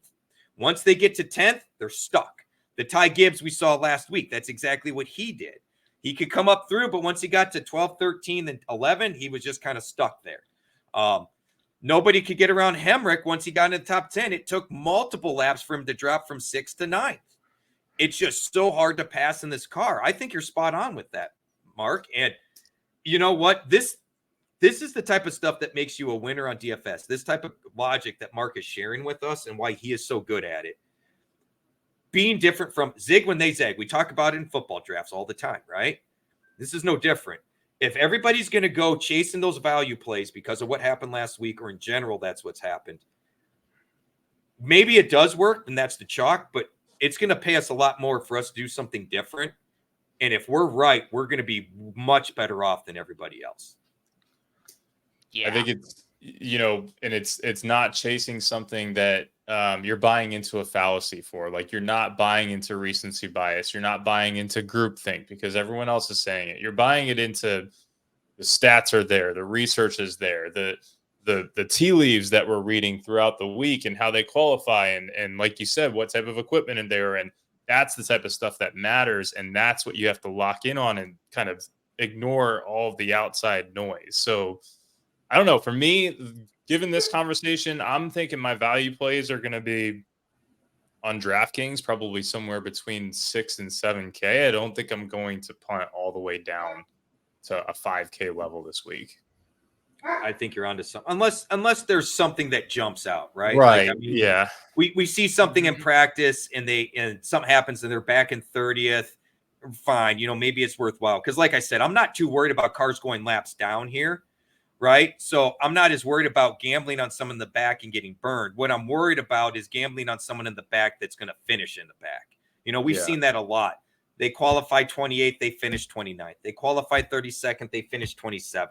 That we've been seeing that a lot. 2-3 years ago, Mark, it was common for us to see someone back in 25th, and we knew they were a top 10 car. Qualifying and race trim was just so different, and we don't see that anymore. So I think you're onto something. I think you're right. I think we need to be, again, choosing contest, choosing the approach. I think that's spot on. Well, if I know we got some part-time drivers, do we want to cover those drivers, or should we get into our picks? Because, I mean, I feel like stuff that's worth noting is going to be in our picks, guys, but I don't want to jump something you think is important. So let's just quickly go through the list here. Riley Herbst, Derek Kraus, Austin Hill, Corey Heim, and Jimmy Johnson. Any thoughts on any of these drivers real quick? I love Herbst. I don't like the equipment. Kraus, he does this. I tell you what, the Kraus paint scheme is sharp. You can check that out. It is sharp. I don't know what to do with RCR equipment right now, Sean, on 1.5 mile tracks. I don't. Well, I don't know what we're getting from Austin Dillon. Kyle Busch has been all over the map on these tracks. I want to be in on Austin Hill. I can't. Give me some Corey Heim love. I do love Corey Heim again this week. Again, double dipping. He's going to run the truck series. He's going to be fast in the truck series. I don't expect the 43 to be fast, but of all the cars at Legacy, the 43 has looked the best, most consistently. John Hunter showed up here and there. Jimmy doesn't have this car figured out. He doesn't. And I liked him at Dover because Jimmy owns Dover. I don't see myself fishing on Jimmy this week. Heim, I'll fish with Heim. Yeah, I'm intrigued by Hill, but I'm just worried about the RCR cars, guys.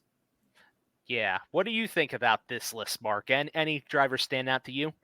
For me, it's just Heim, and it's just based off of what we talked about last week with the storyline and the opportunity that's presented to him. And Rich just made my final point is the fact that he is going to be in the truck race the night before. So, I think he definitely has a shot at moving some. I'm looking for place differential when I'm looking at him, and that's kind of that's how he's going to pay off for you. So. Your open place differential in the top 15, 17 type finish. Right.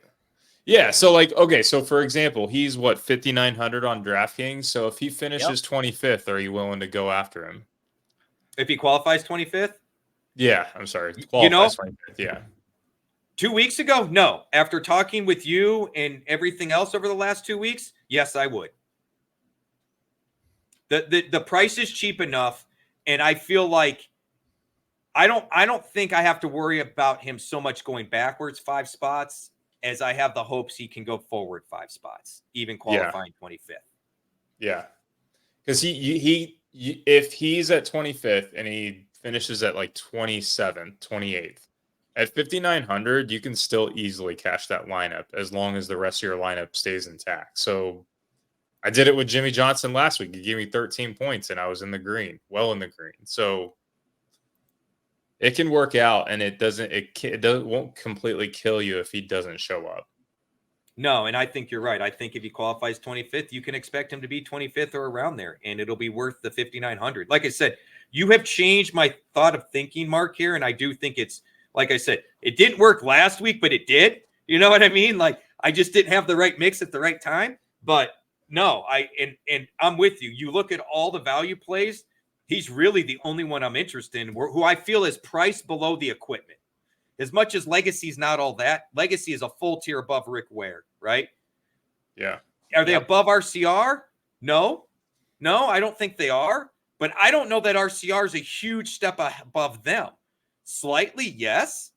But I have a lot more faith in Corey Heim than I do Hill. As much as I like Austin Hill, I have been pounding the Corey Heim drum for 2 years now, Sean? I mean, I was pissed that he didn't get the full ride to move up. He should be competing with Ty Gibbs. They have been teammates through their whole careers. And Heim has been a thorn in Gibbs' side, but Gibbs has Grandpa Joe and Gibbs has more money. So, I mean, not that Heim doesn't come from a good family, but I'm saying these things play into it. We don't need the conspiracy talk. Heim's about the only one at that price point that I want to dabble in. I don't want Jimmy this week, but give me Heim. Yeah, I think those are pretty valid points overall there. I think the only ones I'm really considering are Heim, maybe Austin Hill if the equipment's looking good, maybe Derek Kraus if he qualifies all the way in the back, and the same thing goes for Herbst there too. Fair enough. I want to like Kraus more than I do, man. He shows speed, but then he's kind of like Lawless Allen. He shows speed, and then the next thing you know, he's broke. I'm Kraus just, I mean, it.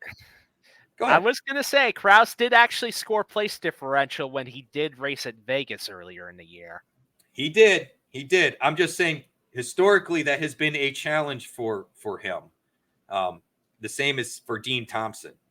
I don't know what it is with those 3 guys. And my opinion of Kraus goes back to the truck series and stuff like that. But it's a very valid point. Colleague Racing, better equipment, was solid place differential. And I think you're right, Sean. At the price point, if he qualifies near the back, he's worth a look. Because here, again, if he qualifies 30th, I do think it's a top 25 speed car. So, again, hoping to get those 5 bonus points plus at the cheap cost, allowing you to do something different. But between the two of you, I'm with you. We don't have a whole lot of value options. Like, this is about as low as I'm willing to punt.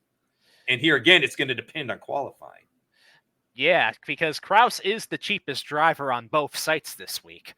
Right. So something to keep in mind there. And he did start 33rd at Vegas and ended up finishing 28th. So okay, so about what we basically described is what we're hoping to get, right? So, okay, fair enough. All right, let's get into some of our actual picks now, though, fellas. What do you say? Let's do it. Go for it. All right, I'll just lead us off here then with my 3 top price drivers to watch: Kyle Larson, Tyler Reddick, Bubba Wallace. Larson, he's the guy to beat when it comes to these 1.5-mile intermediate tracks, and we saw that at Vegas where he just dominated. He had a really strong car at Texas. Since the next gen car, I think he's one of the drivers that have won the most at this sort of type of track there. He's led more laps than just about anybody at this track type. Give me that 5 car with Larson as somebody to consider. But I also love the 2311 cars this week because they just dominated this track in recent years. Reddick's won at this track. Bubba's got one of his only 2 career Cup wins at this track. I like the price point where Bubba is, especially with equipment that's capable of winning. And boy, oh boy, has Bubba been so close to winning on more than one occasion at this track. I'm 100% with you, Sean. My list overlaps a lot with you. In fact, I had a 4th driver, Bubba, because I said, here's the deal. He's priced a little high for my liking, given the couple of DNFs and all of that, but his history is wide. But at 9,500, he's probably going to be kind of a chalky play just because his price point is low enough. To Mark's earlier point, trying to get a Hamlin and Larson in your lineup is really difficult. But if you step down to, say, a Bubba Wallace, now you have a lot more flexibility. My group, though, is Larson, Truex, Reddick. Sean covered it with Reddick and Wallace. I'm telling you guys, Truex is... It's coming. A Truex win is coming, and this team used to be so dominant on these 1.5-mile tracks. His record here at Kansas is also impressive. The Toyotas are looking so much better at these tracks. We saw that at Vegas. We saw that at Texas. I can't get away from Truex. I might be a little early this week with him, but I can't get away from Truex, and I'm with you on Larson. Yeah, you know what? What I will say is, though, is that if you wanted to make a top 10 bet with Truex, this is definitely a good track to do it, just because you look at the recent history of Martin Truex Jr. Within the last 9 races, 8 top 10 finishes. Although, strangely, he only has about 2 top 5 finishes. I would say there's only 2 fives, though. Yeah, there's only 2 top 5s in that window, though. Yeah, I just think one's coming, you know. What do you got, Mark? Hit us. I can definitely see Truex too. For me, I've got Larson, Hamlin, and Reddick. So no surprises here, nothing too outlandish. But Kyle Larson, at the end of the day, he's racing at a top tier level right now. I feel like he's due for this race. So Denny Hamlin, I mean, I know that's chalky, but he's the king of restarts right now, in my opinion. And then Tyler Reddick as well runs this track well. So for all the points that you guys made are in line with what I'm looking at for my 3. My thought process with these high pricing guys is I'm going to try and squeeze Larson and Hamlin in and just really try to take advantage of that rivalry. Hopefully they don't knock each other out. I know that's probably going to happen now that I jinxed myself, but... Well, in Hamlin's talk, they've done it before, Mark. This is kind of a story with the 2 of them, okay? I know. Remember last year, it was this track. Let's not forget, guys. That's my concern, but maybe for that, maybe less people do that combination because it's hard to fit them both in, because they think that potential could happen, and maybe they just kind of take turns and possibly on 2 different strategies, so they're never really going mono-y mono. Possible. We'll see. But if I'm on DraftKings, I'll pick one or the other. I lean Larson, basically just because I don't want to chase who won last week, and then pair them either one with time on DraftKings. I was going to say, since we all have the same 2, I'm going to have to build some lineups with Larson and Reddick. Yeah. Because I trust us a lot. The fact all 3 of us are going the same direction here. I'm going to have some, and really the pricing works well for that, because Larson is the top or second top because Hamlin's highest, but Larson's right next to him. Reddick isn't cheap, but he is down a little bit. So you can get away with going Larson and Reddick and saving a little bit of money. You're going to spend a little more for Truex, and you're going to spend a lot more for Hamlin. So, Reddick gives you just enough to save going from paying for a $5,000 guy and a $6,000 guy, right? It's the difference between going after Corey Heim and Riley Herbst. Yep. You nailed it. I'm just also going to say this too. If you guys believe in the number theory, let's not forget the 3 times that 2311 won at this track, the number was 45. Kurt Busch, Bubba Wallace, and Tyler Reddick have all won in that number. Reddick runs that number this week.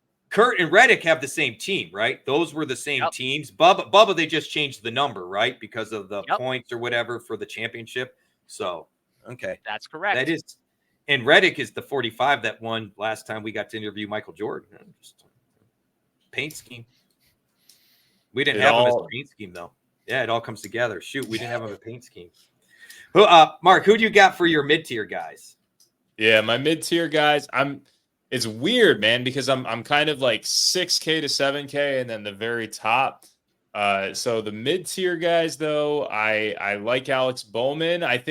I don't know. Alex Bowman is all dependent upon his starting position, in my opinion. I'd love for him to qualify at like 22nd, and then maybe we see him up in like 13th or something like that. That would be awesome. So that's what I'm looking for out of Bowman. I think Joey Logando is just pretty low price for what he is at 8,300.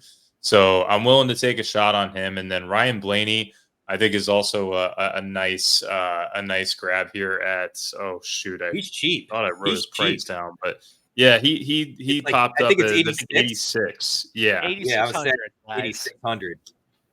I think he's been racing well recently. So the article's not out yet, but you'll see it in the article. He has the best average running position of everyone in the field. His average running position's inside the top 10. So at 8,600, and then to your point, Mark, I looked at some of the odds. You look at Blaney's odds, you look at the pricing, you look at his history. I think he's underpriced. I get the concern with the Fords, and here again, we got to be careful. Ford has not done well at these intermediate tracks. That they need the new car next year. I think the nose has helped some, but it's not enough. So I don't want to get too crazy on it. But I'm with you between Logano and Blaney, the pricing. And I hope you're so right on Bowen, man. I would love for that to happen, Mark. I hope you make that happen. Just will it out there. I just want to point out on FanDuel, he's the exact same price as last week. I love these guys on FanDuel that have these weird. Oh yeah, because their price points are so weird too. Like Bowman is 8,200, just not being that $500 incremental price point. It'll keep people off of them psychologically, right? Like. At the end of the day, people don't want to leave money on the table. So people don't want to leave money on the table. When you got a weird number like that, it doesn't add up evenly. And when people see that, they change up their whole lineup because they feel like they're not maximizing what they have. So guys like that, I think there was another one too that popped out. Oh, Chase Briscoe for me was 7,200, but that's cheap. That's more of a bargain play. Yeah, he's cheap. Yeah. I'm with Mark on a couple of mine. I've got Ryan Blaney. I can't get it. Brad K at 7,700 just is so cheap. Like I struggle. Again, he's run well here at this track. I'm with Mark. Last week was a major letdown. Concrete and tires is always a different animal. But we've seen Brad have speed the last couple of races. Granted, they were more short tracks. So I kind of want to look and see what he did at Vegas. He wasn't terrible at Vegas. At 7,700, I don't need him to be a showstopper. What we need him to be is an inside 20 qualifier, inside 15 finisher. That's what we really need at 7,700, right? So if he qualifies 15th and finishes 10th, we're in good shape, right? Ross Chastain just seems cheap for him. At 9,100, it's not really a mid-tier play, but kind of is. Sean's giving me the green flag on that. I'm not always pushing Ross. I like Ross, but I got to tell you, he runs fast at these intermediate tracks, and at 9,100, he's kind of a bit of a bargain. I mean, to Mark's point about the $500 jump, if I had the extra 500, even though Blaney has this incredible track history, I'm willing to bet on Trackhouse and the Chevy Motors and the Chevy cars. So if I had that 500, I'd rather go get Ross Chastain than Blaney, even though Blaney has just an impeccable record here at this track. I'm just going to tell you this. Rich, you may want to check your FanDuel account because Ross Chastain, he is a complete mid-tier play, and the price contrast between DK and FD is quite something when it comes to Chastain. He's 9,100 on DraftKings, but he's 8,500 on FanDuel. It's insane. Gee, it's $300 difference in Bowman. Hasn't the guy been running like consistent top 10s this year everywhere? A lot of tracks, yeah. And you know what? To your point there, Rich, he's $1,000 cheaper than Blaney on FanDuel. Really? Yeah. Interesting. Okay. Well, hit us. What do you got, FanDuel Sean? pricing is crazy. Yeah, it is really crazy. And that's something that I was going to really bring up, too, because two of the picks in the mid-tier, which overlap with Mark's picks, actually, of Joey Logano and Alex Bowman. Alex Bowman, $8,200 on FanDuel. Joey Logano's $200 less than that. And I like Logano's recent history. And when you consider, despite all the performances that Logano has had where he hasn't looked at his best this season, some of his best races were at these 1.5-mile tracks. He finished top 10 at Las Vegas. Let's not forget about that there. And if he ends up qualifying deep enough, you got to use Logano. I mean, he's a driver that I think can really will the equipment into a top 10 finish. And I trust that, especially at the price point there. My last driver that I don't overlap with Mark, though, is the interesting one, and that's Daniel Suarez. So Daniel Suarez, when you look back towards his last few races, basically the last 3 races, he's finished 16th or better at Kansas. And he also led 12 laps in the last Kansas race as well. So with 2 top 15 finishes, or even if you want to go further back than that, the last 6 races, he has 5 finishes of 16th or better, including 4 inside the top 15. He ends up qualifying, say, around 20th or so. I think that you're going to really find a lot there to like with Daniel Suarez, especially at the price point. $7,200 on DraftKings, and as for his price line on FanDuel, he is a flat $7K. Cheap. The FanDuel pricing is especially, again, it's just a common theme. So here's a question to pose. If you had to pick between Daniel Suarez and Brad Keselowski on DraftKings, it's a $500 difference. Daniel Suarez is $500 less. Let's say Keselowski starts 20th and Suarez starts 18th. Who are you taking? I'm leaning more towards Suarez just because of the fact that I trust his track history a little more here compared to Brad's, where Brad has been a little bit more inconsistent with the RFK cars at this particular type of track. Yeah, that is a really good question, Mark. I'm leaning Suarez here, but I think it is pretty close.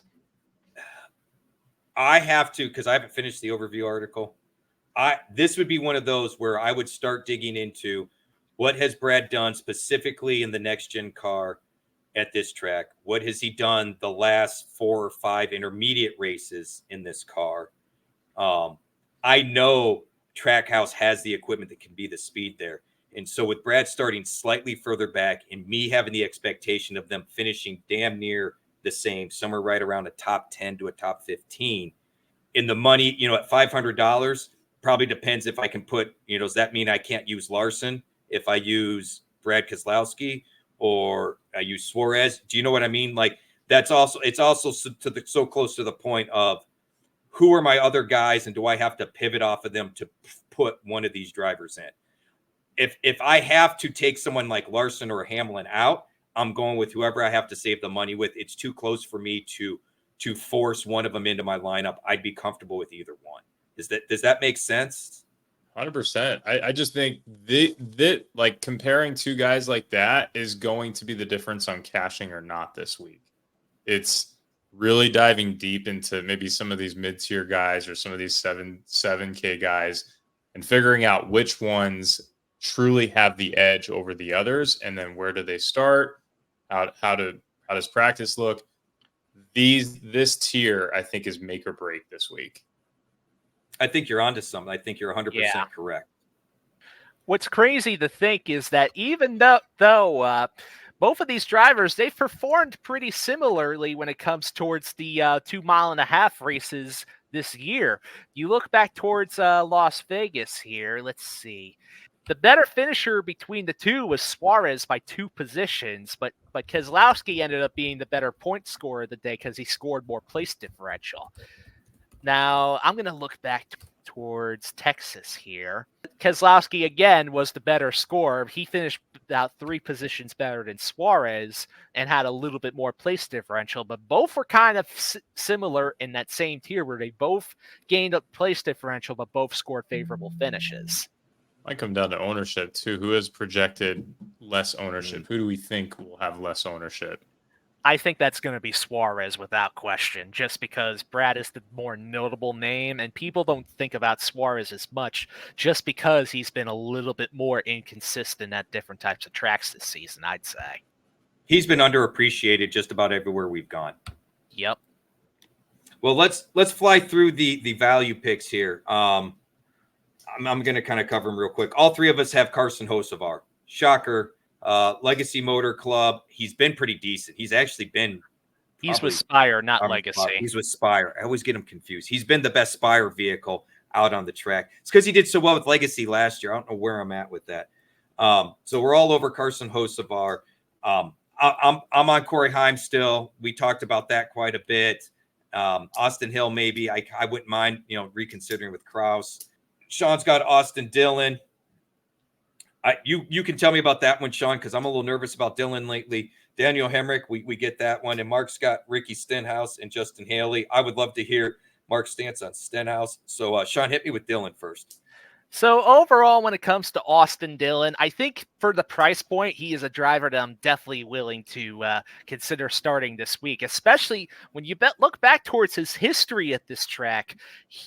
The last 7 races at Kansas, he has only 1 finish outside the top 15, and that was the very last race, but that was just because he dealt with some problems within that car, and he fell laps down. But even so far this year, we don't think of Austin Dillon as having a great season so far overall. He's not done what we expect him to.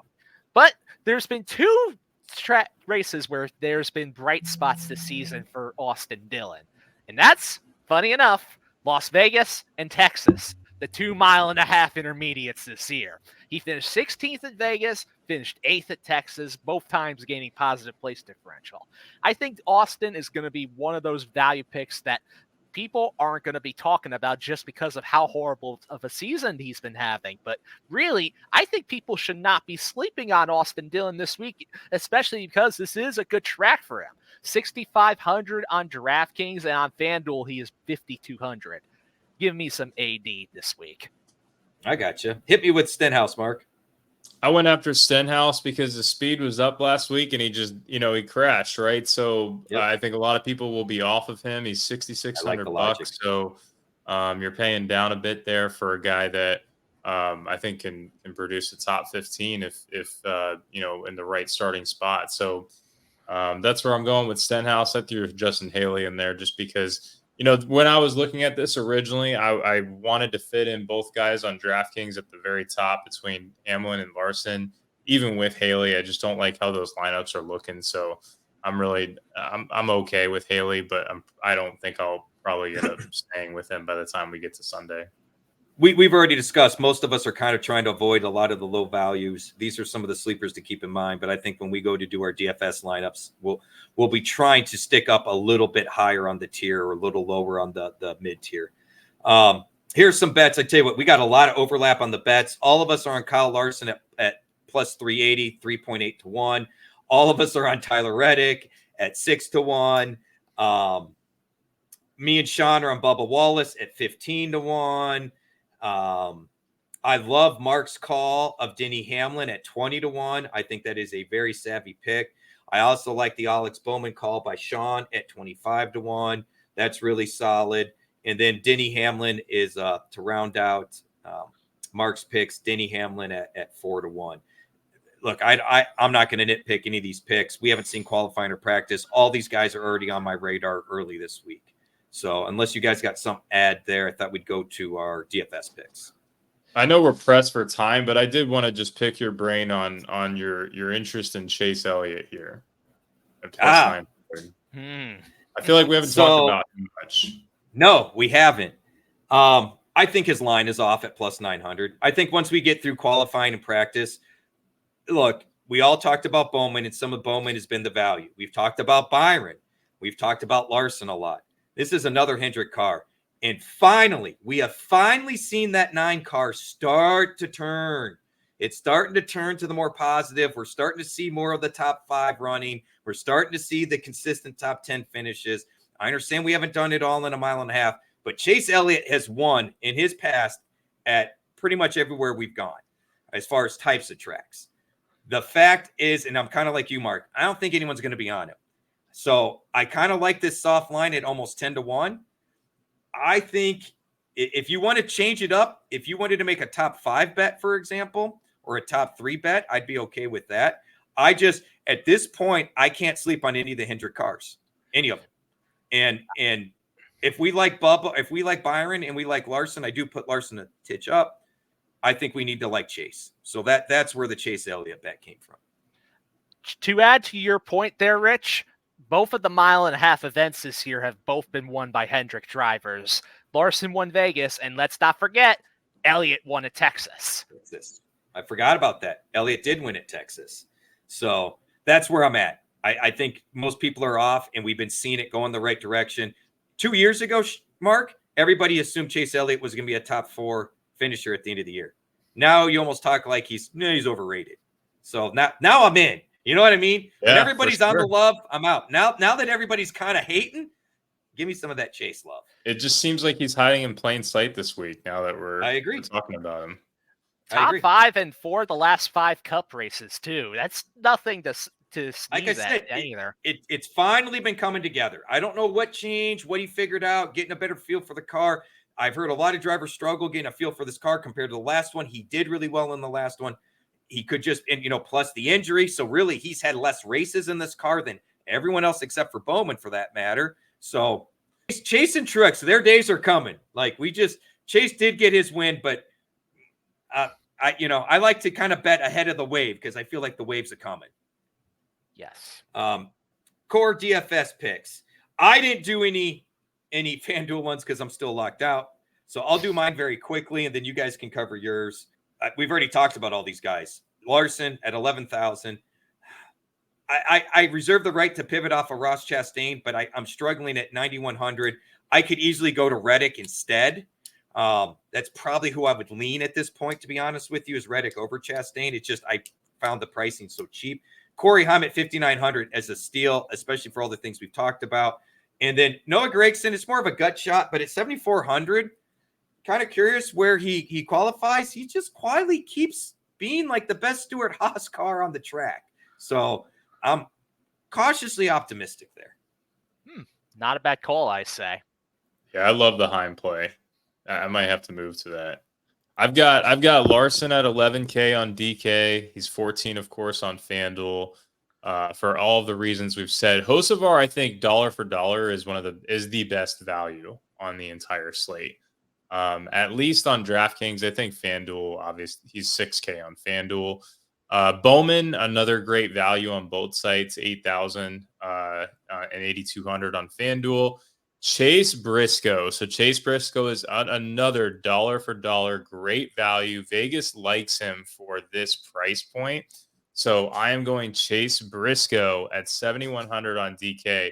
This is going to be the most interesting one because this is the most volatile pick here. We're going to have to see how the next few days play out. And then I backslashed Hamlin in there on FanDuel only so that because we can fit Larson and Hamlin in the same lineup. And that gives you all kinds of flexibility. You can leave a couple $1,000 on the table if you want. You can price it up and then maybe play, like a contrarian, I don't know, Kyle Busch or something like that. There's a couple different directions you can go even after squeezing in Larson and Hamlin on FanDuel this week. So that's why I'm investing more on FanDuel this week as well. I dig it. Oh, I dig it. So my drivers I'm going to overlap twice with Mark here with Alex Bowman, 8,000 on DraftKings, 8,200 on FanDuel. Carson Hocevar, I agree with Mark. I think Hocevar might be the best overall potential value pick of the week, especially with how well he's been doing on the mile and a half this season. I mean, he has a top 20 and a top 15. That's right. Pretty good overall to consider. So, yeah, Hocevar right there is within my lineup. But where I also have two different drivers is Tyler Reddick at 10,700 on DraftKings, 13,000 on FanDuel. I love the speed out of the 2311 cars at this track. Reddick has been very fast at the 1.5 miles all season. He might be one of the drivers to beat this week. And then his teammate Bubba Wallace, 9,500 on DraftKings, 10,000 flat on FanDuel. I like the price enough that he still can give me some leeway in order to fit some more top drivers there if need be. So I like the call there with Bubba Wallace. I dig it. I dig it. Look, we got a lot of overlap, guys. So I'm really going to have a lot of fun, I think, this weekend as we discuss in Discord and some of the other things. Because, look, we're all kind of looking at the same thing. I honestly think last week's show, I know it changed my perception on a couple of things, and I'm kind of excited to see how we're kind of meshing here. Things we're both kind of, all of us are picking up on and seeing and contrarian and how we want to go about it. And Mark hit it best earlier when he said the next few days is really going to, is Briscoe the best play, or do we go to Heim, or do we count on Hocevar? Hocevar really does scream a great value. I have no disagreement there whatsoever. Briscoe, I have a hard time getting a vibe on him. When I want to be in on him, I should be. When I shouldn't be, I feel like I should be, because he has definitely performed well. So I'm very curious to see how that plays out. I think you're right, Mark. We're going to have to make sure we get the dominators, like you said, Sean. We're going to have to make sure that I think we are going to have to be smart contrarian picks this week. I think we got to be very careful about that. I think Mark's right that we're going to see a lot of people chasing some of the recency bias with the top three and a bottom three type of lineup. And I think it's probably best to maybe pivot from that. I'm also with Mark. I don't really want to chase last week's winner. I just don't. I don't really like chasing last year's winner at this event, but I'd rather do that than chase last week's winner. And I am going to zig when they zag a little bit, man. I mean, give me some Chase Elliott love this week. So it's funny you mentioned the last week and the last year winner, considering they're one and the same, Rich. Oh, they are, aren't they? They are. I totally forgot about that. Hamlin. Well, there you go. So maybe I'm completely wrong, and Hamlin just makes me look like an ass. I don't know what to tell you. He goes for the Triple Crown. He goes for the Triple Crown. Or my lineups won't have Hamlin anywhere, and I'll look like the ass. So who knows? At least he didn't call his shot this week like last week on his podcast. His podcast is good stuff. If for folks that don't listen to it, I know he catches a bad rep, but I like the fact he's honest. I like the fact he owns a team. He drives for a top team. He knows the intricacies of the business. So when he's saying stuff, he's not saying stuff just to be a jerk like I am. He's saying because he knows. I feel like his opinion deserves some credence. You know what I mean? Like it deserves to be listened to. So before we go, though, Mark, hit us up again where they can find your stuff. We know where we can find your stuff. We love your stuff. Absolutely, yeah. At DFS_Marlin on Twitter, Instagram, TikTok. I produce exclusive UFL, NFL content over at FantasyGuru.com. Posting bets in the Discord. Hit me up in the Discord to all the subscribers. Love to help out with those lineups for NASCAR. And looking forward to a very profitable weekend in multiple sports this week. This is a great time to be a sports fan this weekend. So, and it starts tomorrow. So really looking forward to a jam-packed full weekend of sports. I'm going to be in the Discord all weekend, and hopefully we can make everyone some money. And I apologize to everyone. I had major phone issues this weekend to the point I had to go buy a new phone on Sunday.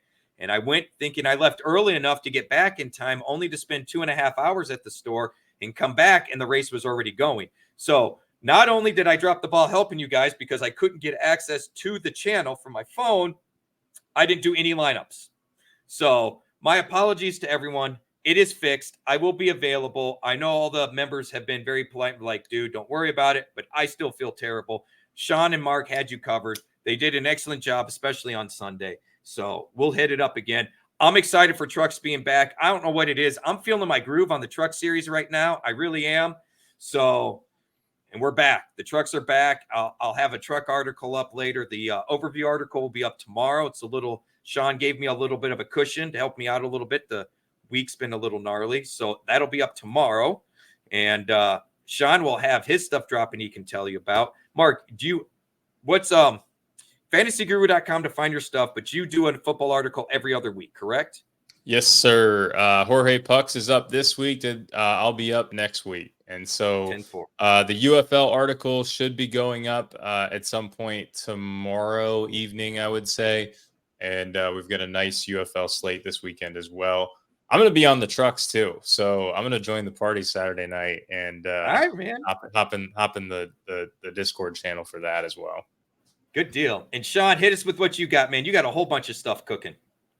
So I'm going to be getting myself together to put my focus towards the Cup race on Sunday. I'm going to have an article breaking down the strategy and breaking down some of my top picks at the various tiers. I'm going to have a cheat sheet, which also has my tier rankings. So within each tier, you'll know which drivers I like more than the others. So keep an eye on that, and you can always follow my content at Shawnee247 to even experience some stuff outside of Fantasy Guru too. But for the sake of Fantasy Guru, though, most of my NASCAR stuff you can find there. So keep an eye out on it this weekend. So should be exciting with Kansas out there. I don't recommend following me on Twitter. I do recommend going to FantasyGuru.com and checking out our content there. All of us, we do the NASCAR. I stand by our NASCAR content being the best out there. And I know I'm being a braggart and all of that, but I do mean it. I truly believe that. We've got football stuff coming. There's tons of football stuff coming. We got so much football stuff coming. It's to be coming out your ears. So go over to FantasyGuru.com. Check out the different packages. I guarantee you there's one for you that you will like. Give us a shot. Give us a chance. Mark posts winners. Sean posts winners. I post winners. The whole staff does, Jeff and the whole crew. Go to FantasyGuru.com and give us a chance. Sean, on behalf of Sean Engel and Mark Hogan, I am Rich Maletto. This has been the Race Guru Thunder Hour. Peace, y'all.